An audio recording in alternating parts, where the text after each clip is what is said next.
Thank you for tuning into the Secure Your Energy Show, where we have real live conversations with real life people. Our show explores the solar and energy storage market. I'm your host, Michael Gibson, and my company is Fortress Power. The Secure Your Energy Show airs bi weekly on Wednesdays at 11 a.m. If you would like to be a guest on our show, please email us at sales@fortresspower.com. Hashtag Secure Your Energy, subject guest. Today's topic is why choose solar with a battery. I have a wonderful guest. His name is John Cromer. I'm going to bring him online. He can introduce himself. He's one of our application engineers at Fortress Power. He's a great resource, but I'm going to let him introduce himself and then we'll get started talking about a few things. John? Hey, Michael. Hello, everyone listening in too. I'm John Cromer. Before working at Fortress, I was a solar contractor for 10 years. And before that, I worked in the oil and gas industry as a control systems engineer, engineer by training, mechanical engineer, and by education as well.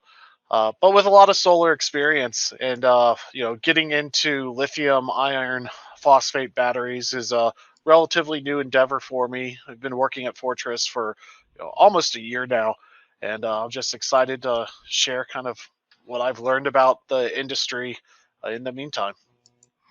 So, John, today we wanted to explore a topic and want to kind of dive deep into this topic, and it's why choose solar with a battery. Like your background, you were a solar installer for many years. How many years were you a solar installer? Over a decade.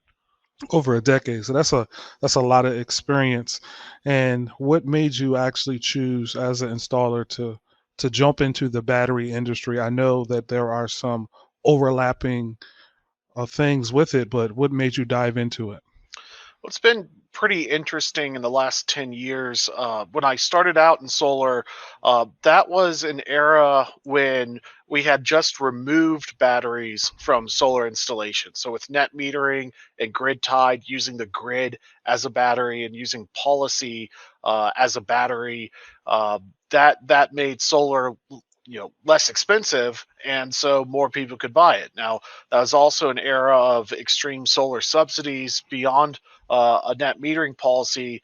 And 10 years down the road, solar has become less expensive, but we also don't have as largesse of subsidies. And many customers no longer have access to net metering, or, with the reduced solar costs, maybe they never had net metering to begin with.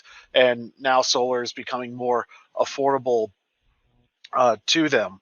But what's interesting about today is that the batteries are coming back into the equation. I've done some off-grid installations with lead acid, and right around the time that I felt, hey, I want to go work for a lithium iron battery manufacturer, is when I kind of determined that, hey, it's worth buying lithium batteries instead of lead acid for not only off-grid applications but grid-tied applications as well. Uh, the takeaway is that we've kind of come full circle in the industry where we've removed batteries from the system and now we're putting them back in. And certainly customers expect to have power when the grid goes out if they're a solar owner, and a solar array without a battery does not provide that. So in order to have a complete system, we need a battery, and with the shortcomings of lead acid, that hadn't been a good solution. Now lithium iron phosphate batteries are actually affordable for consumers, and it's creating new markets and new growth in the industry. Now, when you mentioned about the economics of batteries and that before, the market seemed to be had dominated by your flooded lead assets, and that lithium is more economical now just due to it just becoming a little bit more popular. The cost allows it to come down as well. What are some of the differences outside of the initial cost that makes lithium a more economical solution, like lifespan of the battery, things of that nature? Well, lithium batteries are better performing batteries than lead acid, and this is a emerging market, and there is a learning curve to climb. And with the uncertainty about lead acid, particularly how customers who aren't energy conscious use the batteries, there's just too many unknowns. With a lead acid battery, you need a very, very large battery in order to get reliable performance because of the discharge rates and the technical specifications. But most customers aren't living off grid, and most power outages, are not for multiple days, and they can be measured in hours. So a smaller battery is a better application, but small lead acid batteries, because of their technical shortcomings, don't quite fit the bill. And so it only took me going through a couple of lead acid projects where I said, well, we had a small lead acid battery, and I wish I had just gone with lithium instead to get a little bit better performance and reliability uh, out of it. But the takeaway is, when you look at a high quality lead acid battery, you're up at $200 a kilowatt hour, and when you look at their discharge rates of 6 to 10 to 20 hours versus lithium iron that's at 2 hours, uh, you can get away with a much smaller battery bank for about the same budget as what you would need with a reliably performing lead acid bank. Uh, so When we talk about, things like discharge, so when you're dealing with a lithium battery, it goes to about 80% depth of discharge is what I believe how we calculate that. Lead acids, what I believe they're about at 50%. Like, where's that staying at? it really depends on the quality of lead acid. So the more you know about batteries, the more it becomes a spectrum. So there's a low tier lead acid and a high tier lead acid, and maybe the high tier lead acid is a little bit closer to lithium batteries than the difference between low tier lead acid and high tier lead acid. But the short of it is, customers don't understand energy and power, and how the electrons actually come out the battery. And when you start discharging lead acid at faster than a 6 hour discharge rate, not only is it inefficient, but the batteries stop working altogether. They're not capable of being discharged at a much faster rate than that. um, and so, particularly with undersized lead acid battery banks, you can run into performance issues on small lead acid and large homes with high electrical loads, such as we have connected to the grid in the United States. It's just not a good combination.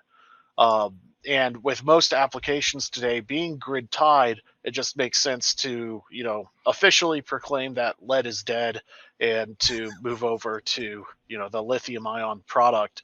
Um, it's not just the about selling the project. It's delivering a battery that will reliably perform for a very long period of time, which is what the customer is as concerned with as the upfront budget cost. Now you mentioned the lifespan of the battery. Um, if I was a consumer sitting in my house and I had a flooded lead acid bank and I was looking to upgrade, what are the lifespan differences, generally speaking, between your lead acid batteries versus your lithium batteries? So there's a broad spectrum out there, and most of the lead acid experts are dealing with customers surviving on very small off-grid setups with very tiny low electrical loads. Whereas a U.S. home uses maybe 11 to 14 megawatt hours of energy per year, many of the off-grid lead acid rigs are homes that run maybe 3 megawatt hours or 4 megawatt hours a year, substantially smaller than a regular home. And so a lot of the success stories of lead acid aren't really applicable to the same kind of customer that's buying a grid tied solar array. So, I'm not trying to say that there isn't a role for lead acid in off grid or tiny homes, but as far as market growth is concerned, it's not a particularly great application for a grid tied house, especially with daily use.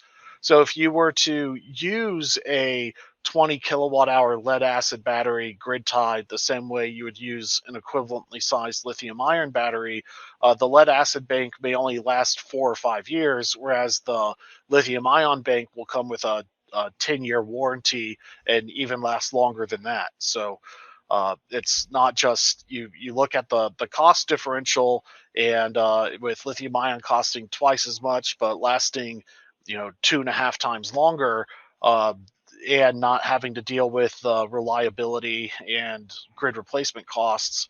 uh, to me, it's a no brainer. The fact of the matter is, customers who are spending the amount of budgets that are required on grid tied solar, they want a high quality system. And even with the top performing lead acid, you have to buy multiple days worth of storage to have a reliable lead acid bank.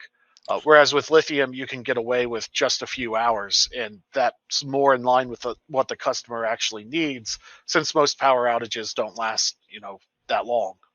So when we come to lithium and cycling, there's a lot of buzzwords, like demand, charges or time of use. I hear those words talked about a lot in this industry.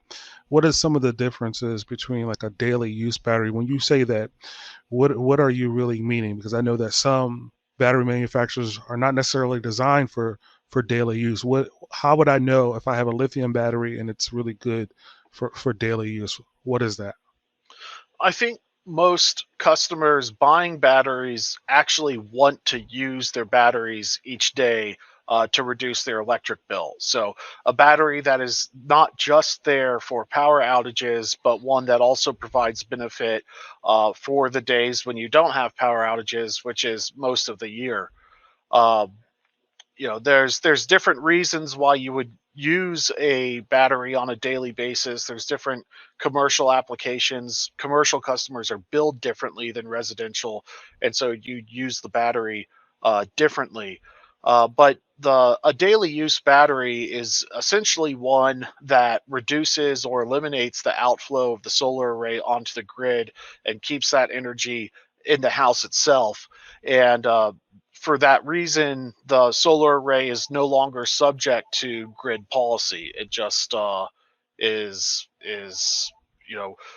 more in a way. The economics become more simple because you don't have to design the system around the grid policy, which might constrict the system size.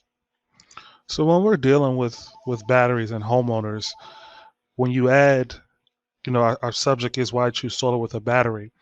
But when you have a solar system and now you have a battery, what I'm hearing, if I'm hearing correctly, you're now able to use that battery not just for backup when the grid goes down or power outages, but you can actually use the battery on a regular, consistent basis, which basically what makes your solar more economical or more reasonable. Yeah, so with a lithium iron phosphate battery, you can use it fully every single day over its 10-year warranty, and the battery will actually last and not trigger any other, hidden warranty provisions. You use the battery within spec every single day, it's going to have 10-year performance under warranty, not just be there sitting around hanging out for power outages. There's a few kind of uh, items that solar installers in particular should take note, though.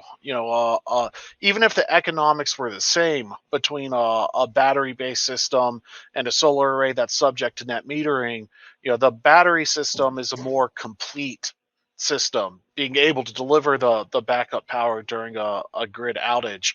But particularly with customers who don't have a good buyback rate from the utility for their solar outflow, the battery becomes necessary to deliver any sort of system economics.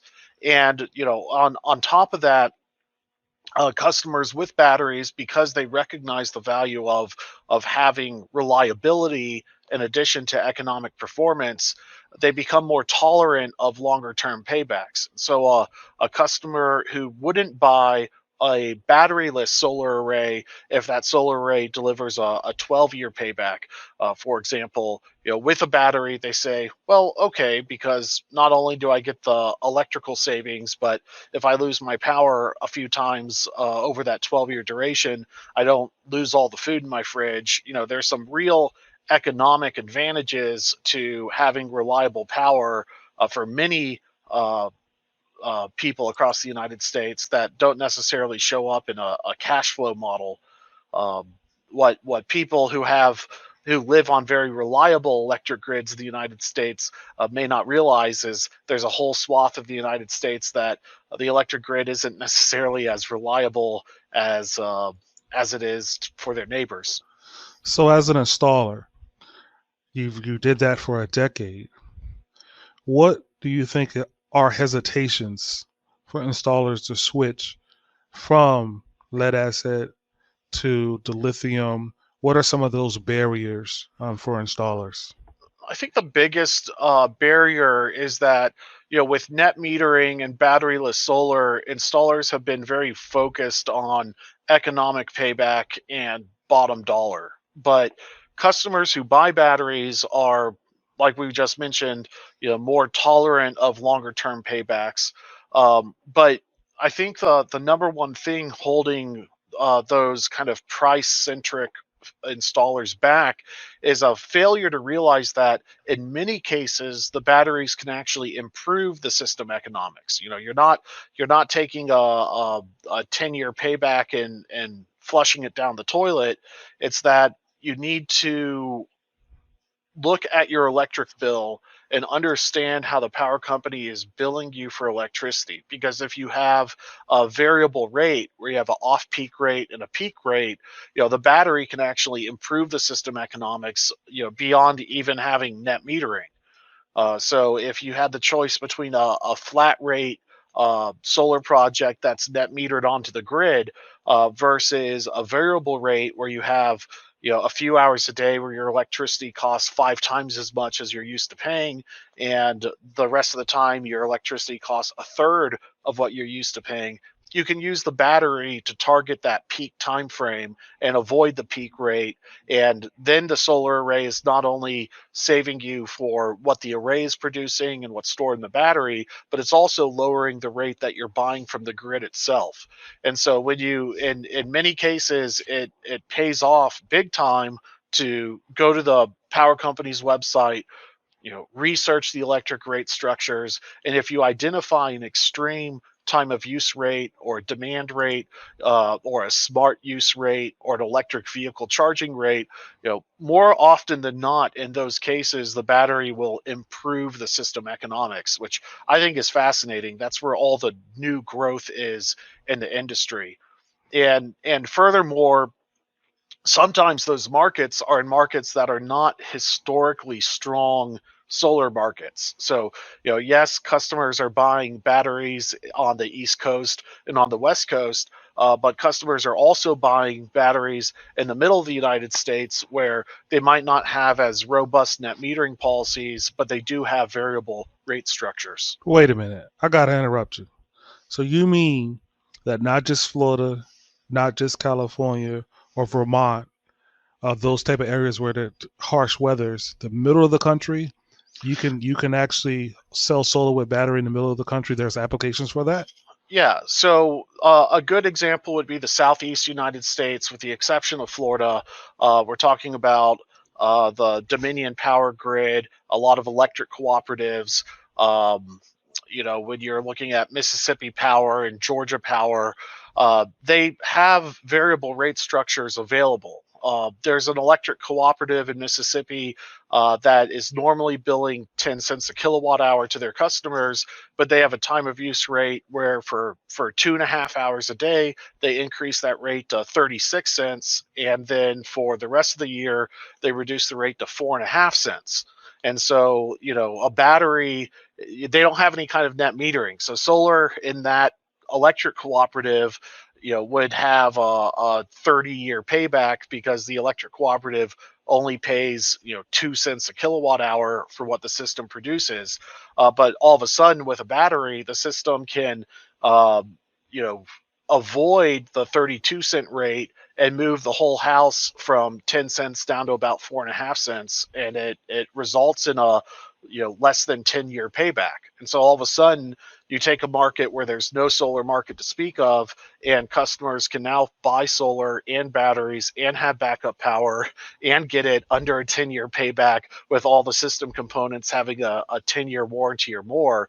And that's the message that really needs to get out there to the masses is, go look at your electric rate structures, because you might be in a strong, viable battery market without even realizing it. I think that's a big difference. Yeah. I mean, you're talking about a payback that could be, 3 decades versus a payback being 1 decade. I chose decade because that's just giving people a Uh, good mental picture of the amount of time that it could be for a payback. So solar with a battery is definitely a valuable and actually a good decision if you're out well, there watching us. and it's not just residentially too, which is kind of spot markets scattered throughout the country, but most commercial businesses are on demand rate structures, and demand rate structures have a low energy rate and then a high part of the bill that is related to their maximum power use in a given instant. And net metering doesn't have anything to do with power, it only has to do with the energy rate. So there's a lot of businesses who've missed out on solar, even if they've had net metering, because their energy rate is only 30 or 40% of their bill, and the rest is this demand charge. And so for any business on a demand charge, they can run the battery only during demand times and also have backup power for their critical loads. And so they're getting paybacks of under 10 years, and also securing a small amount of energy on their commercial site, whether it's refrigerators or security systems or their internet system. Every business has something that they need to put on backup power. And whereas demand charges in the past have kind of limited the expansion of the solar industry, batteries with solar make demand charges to have better paybacks than just a batteryless net metered array. So in terms of, right now, solar is like 3% of our electric grid, and obviously we want it to be much more than that. So how do we get there? The here and now answer is, businesses should be evaluating solar plus batteries for simple economics, and residential customers with access to variable rate structures, no longer need net metering to get them to the finish line. They can just not outflow any electricity to the grid and start designing the systems for their peak rate structure. Hey, John, this is a great conversation. Time is kind of flying by. I'm going to bring up our second topic with the last few minutes we have remaining. And I just want to talk about some of the resources. What resources do you recommend to installers that want to get into, the energy storage or battery storage market? So training is something we do at Fortress, not just internally, but also to our installer network. And homeowners can access our training resources as well, because we publish a lot of content out there. So kind of the starting point is that solar installers should fill out a dealer application on the website. That'll get you access to our webinar recordings and our chat group, so that you can take the training classes on demand, and also ask questions in real time and get real time support from our tech support department. But and so the what you're showing on the screen there is that it's a really easy form to check out. We're just making sure that you have your licenses, and are a professional installer, and then we'll support you with training resources and NABCEP credit and stuff like that. Um, but additionally, on the resources section of our website, we're also putting out documents that are related to our training programs, such as transcripts and manuals. In the white paper section, we have a very good introduction to lithium ion batteries, as well as a planning guide. There's more information in that planning guide than most. We get into cable sizing and balance of system material. The DC balance of system material for batteries is also becoming more simple. In the past, you had to have these expensive battery combiner panels with breakers and overcurrent protection built into them. A lot of that stuff has been already built into low voltage battery packs. And so in our eFlex planning guide, we kind of walk you through cost effective, code compliant manners to combine batteries and combine inverters together without necessarily getting into the premium pricing that comes with specialty balance of system materials. So we look at generic UL listed parts that can be used to combine the systems together so that your balance of system budget remains at $500 or less, rather than battery combiner boxes of days past could easily get to $1,000 or more. So we're all about trying to steer the homeowner and the installer into the best design, the most cost effective design, so that they can have really good quality components on their products without paying an arm and a leg for it.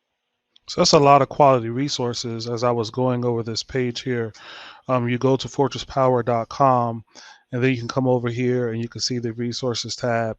You can kind of click on it. You can see some of the stuff in the drop down. I'm gonna make that full screen for those that want to see that a little tighter. So inside the resources, you can see we got an authorized dealer application that John had mentioned. You got your data sheet, installation manuals, white paper, warranty letters. So there's a lot of resources that are available to you on this website.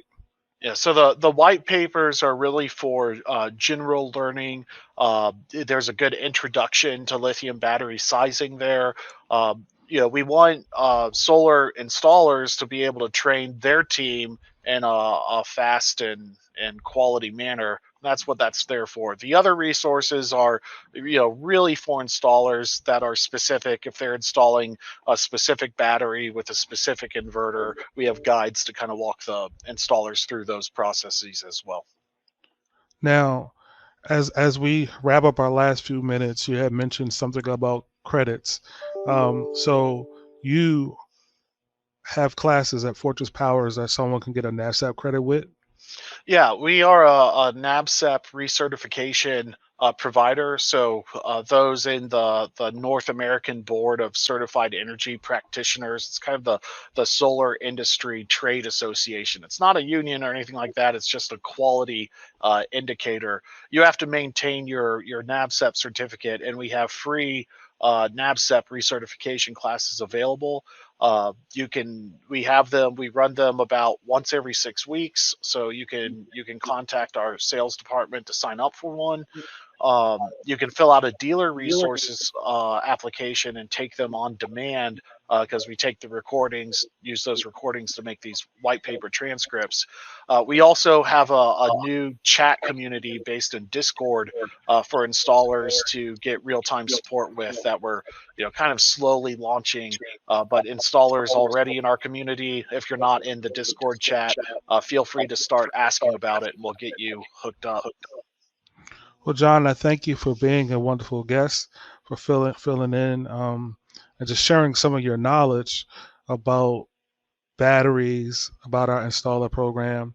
I would say that if anybody wants to be a guest on our show, please email us at sales@fortresspower, and then put hashtag secure your energy if you would like to be a guest on our show.